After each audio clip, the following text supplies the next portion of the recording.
ஒன்றிய அரசின் பல்வேறு துறைகளில் இருந்து வந்திருக்க வேலை வாய்ப்பை பற்றி இந்த வீடியோவில் டீட்டெயிலாக பார்க்கலாம். அசிஸ்டன்ட் பிரிவில் மைனிங், மினரல், ட்ரெஸ்ஸிங் பிரிவுகளில் அசிஸ்டன்ட் ரெக்யர்மெண்ட் கொடுத்துருக்காங்க. ட்ரெஸ்ஸிங்கில் 22 காலி பணியிடமும், மினரலில் 4 காலி பணியிடமும், மைனிங்கில் 34 காலி பணியிடமும் அறிவிக்கப்பட்டுள்ளது.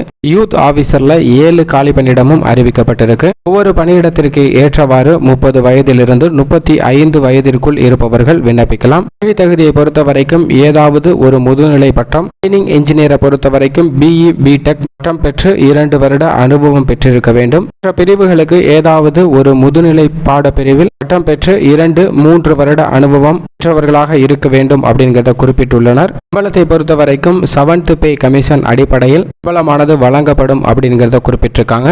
வயது வரம்புல SC, ST பிரிவினருக்கு 5 ஆண்டுகளும், மாற்றுத்திறனாளிகளுக்கு 10 ஆண்டுகளும் தளர்வு அளிக்கப்படுகிறது. கட்டணத்தை பொறுத்த வரைக்கும் விண்ணப்ப கட்டணமாக 25 ரூபாய் ஸ்டேட் பேங்க் மூலமாக செலுத்த வேண்டும். SC, ST, மாற்றுத்திறனாளிகள் மற்றும் பெண்களுக்கு கட்டணம் கிடையாது. விண்ணப்பிப்பதற்கு அபிஷியல் இணையதளம் UPSC online.nic.in என்ற இணையதளத்தில் விண்ணப்பிக்க வேண்டும்.